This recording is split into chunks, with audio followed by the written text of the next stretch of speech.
साथ इस चर्चा की कर रहा हूं। कैसे देख रहे हैं कल इनेलो के होने वाले सम्मान दिवस समारोह को लेकर पहला रिएक्शन सर आपका? कि इनेलो हमेशा चौधरी देवीलाल जी के जन्मदिन यानी 25 सितंबर पे रैली करती रही अलग अलग स्थानों पर। और दूसरी बात यह कि रोहतक हरियाणा की राजनीतिक राजधानी मानी जाती रही है हमेशा से। बहुत सारी पार्टियों के मुख्यालय वहां पर रहे हैं लंबे समय तक। तो और रोहतक से ये माना जाता है कि राजनीति चलती है। तो इस दृष्टि से तीसरा ये कि क्योंकि जैसा आपने अपने शुरुआती पैकेज में कहा कि रोहतक की चौधर के नारे के नाम पे भूपेंद्र सिंह हुड्डा जी भी 10 साल मुख्यमंत्री रहे प्रदेश के, 2 टर्म। और उस समय ये कहा जाता है कि बहुत काम भी हुआ। और उससे पहले भी चौधरी देवीलाल जी के और हुड्डा साहब के बीच लोकसभा का चुनाव जो है वो 3 बार वहां पर वो लड़े। और जो आखिरी चुनाव था वो तो बहुत 383 वोट ये संयोग की बात है कि उस समय मैं भी ट्रिब्यून में था और वहां पर उस काउंटिंग में मौजूद था जो 383 वोट का चुनाव हुआ था। बल्कि वहां पर जो जिलाधीश थे ओंकार जी को तो याद होगा कि उनको बाद में चौटाला साहब ने लंबे समय तक सस्पेंड भी रखा जब उनकी सरकार बन गई 99। जी। तो तो एक पुरानी इतिहास रोहतक का रहा है।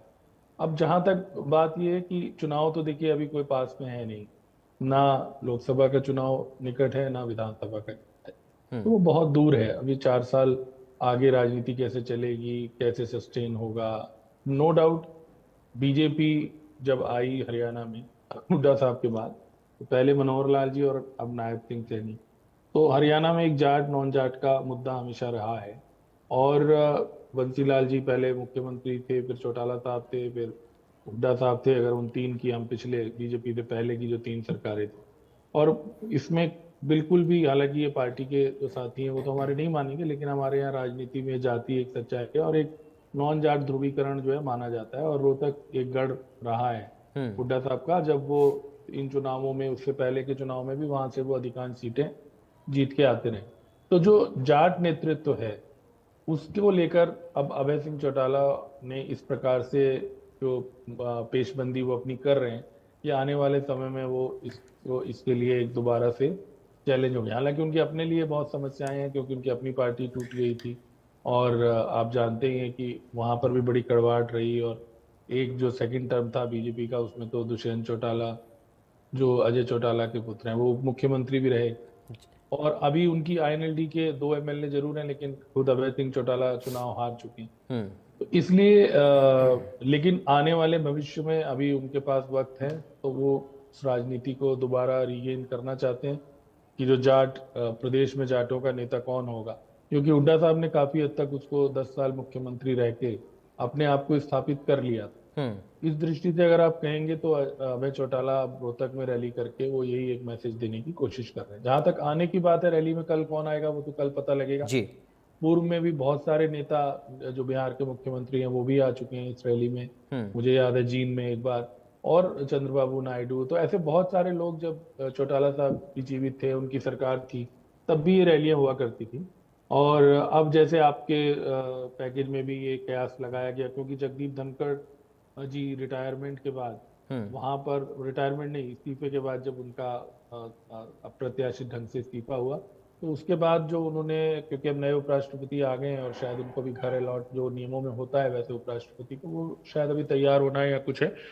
तो उन्होंने अभय चौटाला जी के घर जाकर, उनका जो निजी घर है उसमें वो शिफ्ट किए, तो उसकी बड़ी चर्चा रही।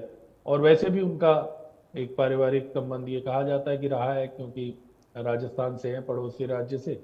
और उसी समुदाय से आते हैं, जाट समुदाय से आते हैं। तो अभी देखना होगा। अभी निश्चित तौर पर तो कोई घोषणा नहीं की गई है कि कौन लोग आ रहे हैं। ठीक है। सुखबीर बादल की जहां तक बात है, वो तो हर रैली में, बादल साहब भी जब जिंदा थे, प्रकाश सिंह बादल जी, वो भी आते थे। वो तो पगड़ी बदल भाई कहा जाता है। और पंजाब हरियाणा के बीच तमाम मुद्दों के होते हुए भी, लड़ाई होते हुए भी, पानी के मुद्दे पे और चीजों पे भी, वो ये जो रैली देवीलाल जी के जन्मदिन पे होती थी, इसमें हमेशा उनके परिवार से साझा वो रहती थी। फारूक अब्दुल्ला भी इस रैली में पहले आ चुके हैं। जी। तो ये अब देखना होगा कि कल। और दूसरा ये होता है, जहां तक भीड़ की बात है, देखिए भीड़ से अगर हम पैमाना लगाने लगे तो फिर तो हर पार्टी जो है वो जब चुनावों के दौरान भी अच्छी रैलियां कर लेती है और बाद में भी। मेन बात ये है कि कल भाषण किस तरह के होते हैं, क्या पोस्चर होता है। कितना अग्रेशन होता है, पब्लिक में किस प्रकार का उत्साह होता है, ये ठीक है। सब देखने की बातें हैं। ये कल रैली के बाद हम और आप इस जी। पे दास जी ने बताया कि 35 एमएलए हैं कांग्रेस के राज्य में और उनके 2 हैं, तो खत्म वाली बात नहीं है। ये जो ठीक है कि कांग्रेस ने अपनी गलतियों से जो राज्य में सत्ता है जिसके लिए वो दावेदार थी पिछले चुनाव में, वो गंवाई है। वो बात तो सही है कि गुटबाजी है या और समस्याएं हैं, लेकिन अगर 37 एमएलए जीते हैं और आप कहें कि कांग्रेस खत्म हो गई है, तो ये बात तो निश्चित ही थोड़ी सी हास्यास्पद होगी। और लेकिन ये भी ठीक है कि अब चुनाव जैसे मैंने कहा दूर है, और राजनीति में हरियाणा में हमेशा से रैलियों का एक रोल रहता है।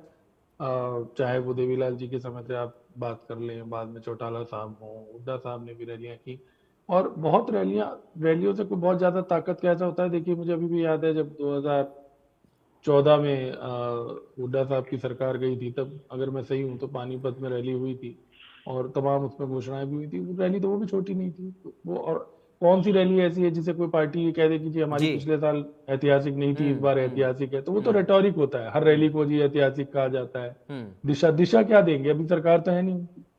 जो सरकार अगर है तो होता है कि भाई लोग ये एक्सपेक्ट करते हैं कि 4 घोषणाएं होंगी, कोई नई योजना आएगी, जी। क्या होगा इस समय। हाँ, शक्ति प्रदर्शन, वो जो ये बात कह रहे हैं कि बहुत सारे जेजेपी के वर्कर छोड़ के इनेलो के साथ आ गए हैं, तो ये लोग देखेंगे कि भाई उस मंच पे कितने ऐसे लोग हैं जो जेजेपी के जो एमएलए बने थे पहले, या जो उनके प्रमुख नेता थे जी। जिनकी वापसी हुई है, या अभी भी अभय चौटाला राष्ट्रीय स्तर पर जो उनके पुराने संपर्क रहे, जैसे चौटाला साहब के रहे उतने तो अभय जी के रहे नहीं। चौटाला साहब तो मुख्यमंत्री रहे, तो एक मुख्यमंत्री होने के नाते जो दूसरे राज्यों के मुख्यमंत्री होते हैं, जैसे मैंने बोला नीतीश कुमार हैं या फारूक अब्दुल्ला हैं या चंद्रबाबू नायडू हैं, जो आपके समकक्ष होते हैं अन्य राज्यों में मुख्यमंत्री, उनसे एक आपका अलग तरह का नाता रहता है। जी। तो वो है। अब अभय सिंह जी तो उस तरीके से देखा जाए तो अभी ठीक है। कभी सत्ता में हाँ। रहे नहीं, हाँ। तो इसलिए वो अब कल उनका एक अपना शो है चौटाला साहब के निधन के बाद। ठीक है। पूरी तरह से जो कमान है, हालांकि उनके पास पहले भी थी, लेकिन चौटाला साहब के निधन के बाद संभवतः वो पहली बार इस प्रकार से आयोजन कर रहे हैं। तो उस जी। आयोजन में कितने लोग आते हैं, ठीक है। किस तरह का मंच पे कौन से नेता, जैसे मैंने कहा सुखबीर बादल का तो कोई ज्यादा जी। वो नहीं, लेकिन हाँ। क्या धनखड़ साहब, अगर धनखड़ साहब आते हैं तो देखिए लोगों की बहुत उसमें रुचि हो सकती है, क्योंकि धनखड़ साहब ने अभी तक उनकी जो पब्लिक अपीयरेंस है वो केवल उपराष्ट्रपति की शपथ ग्रहण में हुई थी, और उसमें भी वो खबर बनी थी कि देखिए अभी धनखड़ साहब आए, धनखड़ साहब देखिए, धनखड़ साहब, जबकि वहां किसी ने कुछ बोला नहीं। वहां पर तो कोई मंच थोड़ी है कि उनको, अब अगर वो रैली में आते हैं तो ऐसा तो है नहीं कि वो चुप बैठे रहेंगे। कुछ ना अब कुछ तो वो अगर बोलेंगे। भाषण बोलेंगे, अब भाषण में नो डाउट वो देवीलाल जी को श्रद्धाएं, लेकिन फिर भी राजनीतिक लोगों को जी। बहुत तरीके से बात कहने बिल्कुल। आती है, कई बार संकेतों में कहने आती है। मुझे याद है एक बार भजन लाल जी जो हैं, उन्होंने, ऐसा कहा जाता था कि आदमपुर चुनाव में चौटाला साहब के प्रत्याशी को सपोर्ट करना था शायद लोकसभा में, तो उन्होंने कहा कुछ नहीं, बस 2-3 बार चश्मा उतार के लगा लिया, तो बड़ी चर्चा हुई थी। तो कई बार सांकेतिक तौर पे बहुत बातें होती हैं। ठीक है। तो अगर धनखड़ साहब आते हैं तो वो क्या बात बोलते हैं, क्योंकि जैसे मैंने कहा उन्होंने अब तक कुछ कहा ही नहीं है, और उसको लेके बहुत लोगों में उत्सुकता है कि वो तो इतना बोलते थे पहले, अब क्यों नहीं बोल रहे उस तरीके हाँ। से। तो ठीक वो है। रहेगा। और क्या जो बाकी नेता जो शुरू से देवीलाल जी के साथ जुड़े रहे, देखिए देवीलाल जी का एक बहुत, देश में अभी मैं 3-4 दिन पहले मैं आपको बताऊं, मैं मोदी नगर गया था गाजियाबाद के पास से एक जगह कॉलेज में, तो वहां मुझे बाई चांस एक प्रतिमा लगी हुई मिली एक बच्चे की जो 1990 के आरक्षण विरोधी आंदोलन में शहीद हुआ।